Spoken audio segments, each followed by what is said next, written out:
Well, we have to more than farm. We have to be hunters as well. We have to cultivate the fields and the factory floors here in the state of Indiana and continue to be a powerhouse in advanced manufacturing.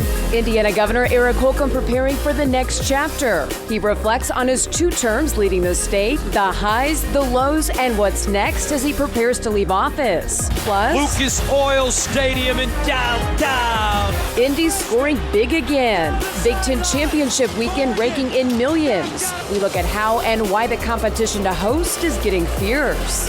And what kind of girl joins the Girl Scouts? The evolution of Girl Scouts in America, how its past is connecting with the future, especially when it comes to high-tech career choices. Inside Indiana Business is next. From Indiana's business news leader, this is IBJ Media's Inside Indiana Business with Gerry Dick, presented by Elevate Ventures, Indiana University, and LiUNA. Hello and welcome to Inside Indiana Business. I'm Gerry Dick. Transition at the State House. In a little more than a month, Mike Braun will officially become Indiana's 52nd governor, succeeding Eric Holcomb, who leaves office after 2 terms. Holcomb's 8 years in office were marked by record economic development numbers and major investment from some of the biggest names in business: Microsoft, Amazon, Google, Lilly, just to name a few of the companies committing billions of dollars and thousands of jobs in Indiana. Lilly's $13.5 billion investment in Lebanon's LEAP Innovation District, its biggest ever. The LEAP development, part of an aggressive business attraction strategy that attracted its fair share of critics, too. As he prepares to leave office, I sat down with the governor this week at his residence to talk about accomplishments, lessons learned, and legacy. Well, Governor, as you prepare to leave office after 2 terms, reflecting back, how is Indiana today different than what it was when you took office? Yeah, I've started to be very reflective about this and sentimental at times, and to think that we have a new Albany and a new Castle and a new Haven and a new Carlisle. It's really a new Indiana when you stop and think for a second about all the new ecosystems that are scattered and spread across the entire state. We've always been obviously a powerhouse when it comes to ag and ag biotech and life sciences and advanced manufacturing. Now we're increasingly finding ourselves planning for what we want to be in 2030 and 2040. Some of the biggest names in business investing billions of dollars in the state of Indiana: Microsoft, Meta, Google, Amazon, investing lots of money, pledging to lots of jobs. Is there more in the pipeline? I mean, people are amazed at the level of investment by these companies. Is this the beginning? This is the beginning, truly, and it's a new frontier, and we are as we have, not just exploring this new space, but we're discovering and making those discoveries alongside the companies. And that's what's so attractive, is they see that we are investing in their pursuits, in our shared pursuits. And so for a state like Indiana that has had an Eli Lilly have their corporate headquarters and their corporate flag planted here, and to be a global company, but reinvesting up to now $13 billion in one new area of our state, shows to all the other companies, the companies that are manufacturing isotopes throughout the state of Indiana, shows that we have what it takes for them to not just start up, but to grow. We've had record years of new startups and new small business startups in the last 8 years as well. Lilly investing in the LEAP Innovation District in Lebanon and Boone County. Very aggressive move and part of a strategy at IEDC. Not everyone is a big fan of that in terms of feeling the state shouldn't be in the business of acquiring land and going after business. How do you react to that? Because if you look at the LEAP district, there have been some big successes already there. I would say that the state of Indiana has to operate at the speed of business, and we were competing against other states and losing looks and deals because, yes, we had low cost, yes, we had high talent, but we didn't necessarily have great sites. And now we're at a place to where we have a repository or an inventory at the IEDC of, if you need 5 acres or 50 acres or 500 or 1,500, we've got the inventory and here it is. Let's sit down and work together on what makes sense for you. LEAP was in reaction to being left out of deals that would have gone somewhere else. Now we're in the situation where other states are saying, we got to catch up with Indiana. Indiana's getting more than their fair share. Was there one thing, especially as you look at the business side of things, that you're going to really remember? Finishing I-69, which took 3 governors, starting and finishing double tracking the South Shore Line, Westlake Corridor, making significant progress on 31, making sure that that corridor from Fort Wayne to Valparaiso into the 3rd biggest economy, Chicago, in the country is well on its way, heading in the right direction. Broadband internet, connecting rural places, expanding the field of commerce throughout all 92 counties. The trail program, we became a national leader in terms of hiking, biking, riding trails. So all those infrastructure projects. Well, much more with Indiana Governor Eric Holcomb later in the show, including a behind-the-scenes look at some of his collections. The governor mentioned in that interview just now the historic opening of I-69 back in August. Well, there's a lot more money in the pipeline coming to Indiana to upgrade roads. Just this week, the Indiana Department of Transportation announced 64 communities across the state in line for $50 million in federal funding to make upgrades to local roads. Couple of examples. Adams County, Northeast Indiana, getting more than $2.5 million to modernize its attenuator guardrail system. In Porter County, the city of Valparaiso getting more than $1 million for new road signage. Indianapolis landed the largest chunk of the grant, raking in $4 million for road safety improvements. When we come back, college football, athletes chasing glory at Lucas Oil Stadium. The house that Peyton built. Lucas Oil Stadium in downtown Indianapolis, Indiana. And we're ready for the Big Ten title. As the Different schools playing for the Big Ten football championship, bragging rights this year in Indy. The city's game plan, keep hosting that big event. The new basketball arena. Hard to believe it, but 57 years ago this week, Purdue faced the John Wooden-led UCLA Bruins in the first game ever played at Mackey Arena. The Boilers fell just short, losing 73-71 to the eventual national champs and their superstar big man, Lou Alcindor. Fast forward 50 years later, and those same UCLA Bruins are now part of the expanded Big Ten Conference that now has a major footprint on the West Coast, which means more competition, not only for on the playing field, but also for cities vying to host Big Ten championships. Inside Indiana business reporter Mary-Rachel Redman here now with more on Indy's game plan to stay competitive. Well, Gary, it's no secret that when it comes to being a host city, Indy has established itself as a staple in the world of college sports, especially when you're talking about the Big Ten Conference. This weekend's Big Ten Football Championship, just the latest in a long line of the conference's major sporting events to take place in the Circle City. But the question remains, how does Indianapolis stay competitive now that you've got the likes of Vegas and Hollywood knocking on the door? Lucas Oil Stadium in downtown Indianapolis, Indiana. And Lucas Oil Stadium is the only home the Big Ten Football Championship has ever known, and it will stay there at least through 2028. But after that, no guarantees. Obviously, for the Big Ten, with their expansion of the West Coast, we thought we would be lucky if we got 2 years of those 4. So we were super ecstatic that we were able to retain the game. It really takes us executing this game at a high level every single year to show the Big Ten why Indianapolis is the best place to host this game. We're now up to almost 30,000 people that are buying their tickets before teams are even announced because they want to come to Indy to celebrate the Big Ten, to be a part of what the weekends become. And so that's really what, keeps us in the driver's seat. But remaining in that driver's seat is going to continue to become increasingly more difficult, with the likes of Vegas, LA, and other cities out west that also want a piece of the Big Ten pie. Obviously, Vegas has a lot of hotel rooms. They have a lot going on. They have been very vocal in the last few years of going after our events, and they have the ability to build new facilities. They have got, all kinds of things that they've been building. So we can't compete with that. And so what we have to do is we have to make sure that we compete on the strengths that we have. And our strengths are, we have a walkable, connected downtown campus.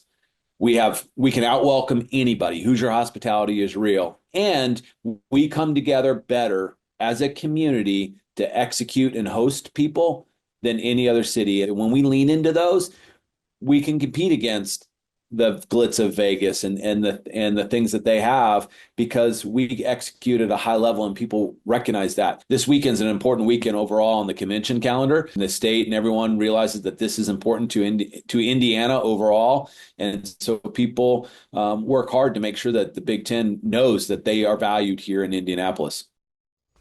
And Talty tells me he wants to keep the Big Ten football championship here indefinitely. He's going to do everything he can to make that happen. Tough to beat Indy. Thanks, Mary-Rachel.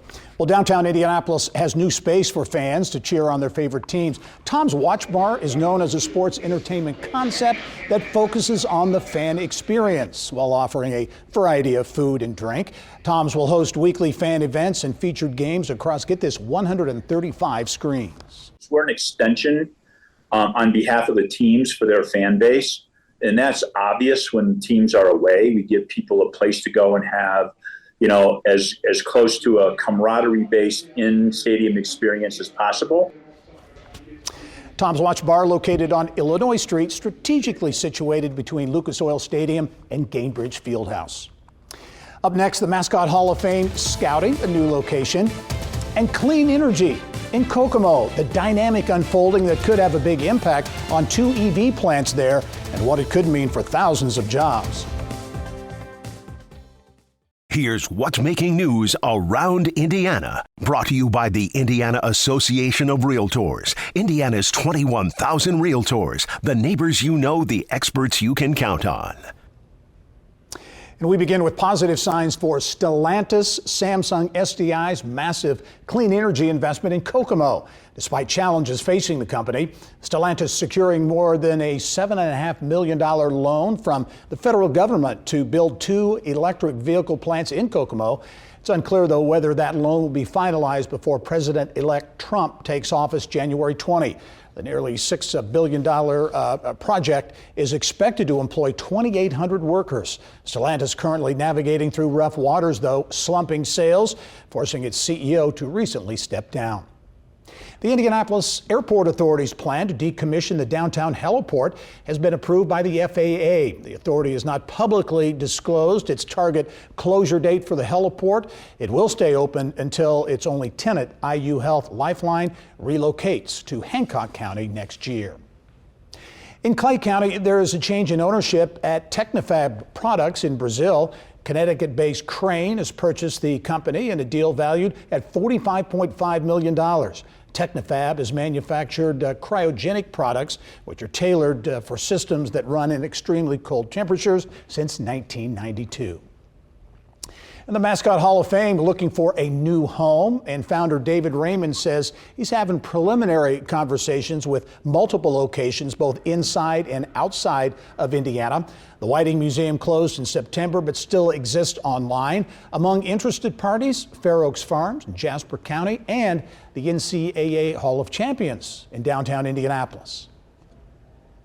Turning now to the business of health and new numbers in on the economic impact of the biosciences in Indiana. And those numbers, Kylie Valletta, look very strong. Yes, and this comes from a very valued source in the industry. This comes from Bio, which is a very well-respected source. And this new report says that the biotech sector overall in Indiana grew 12% in the last 4 years, plus 7,000 new jobs, which keeps Indiana in the top 10 states for life sciences employment. One reason could be due to pay. The average Hoosier life science wage more than $118,000. Interestingly, the Indianapolis-Carmel-Greenwood region ranked 4th in the U.S. for the number of people working in the pharmaceutical space.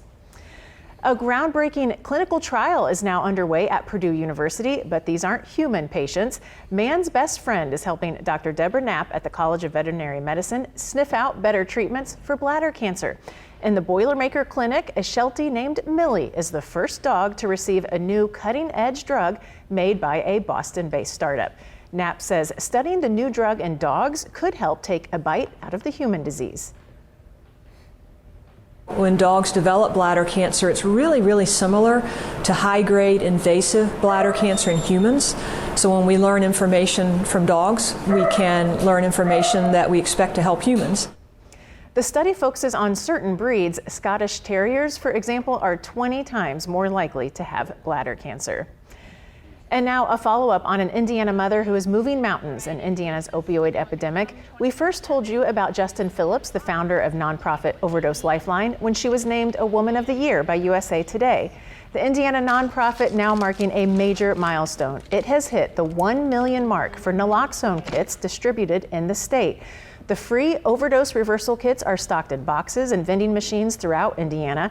Her nonprofit was inspired by her son, Aaron, who died from an overdose when he was 20. She later realized naloxone could have saved his life. 45 days after Aaron lost his life, someone talked to me about naloxone and how it was something I didn't know of and how it required a prescription to now, and the programming that we have and the impact that we're making on families and the people who I hear about. The anecdotal stuff is always, for me, the biggest impact, that people will say, I wouldn't be alive if it wasn't for access to naloxone. And recent data shows the number of overdose deaths in Indiana dropped 19%, beating the national average.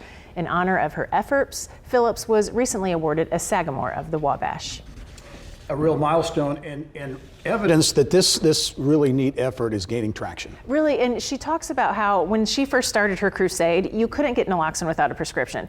It's so unrealistic to think anyone's going to go to a doctor and say, I know someone who might be using, I need a naloxone prescription. Mm-hmm. She changed that by passing the law in Indiana, 2015, Aaron's Law.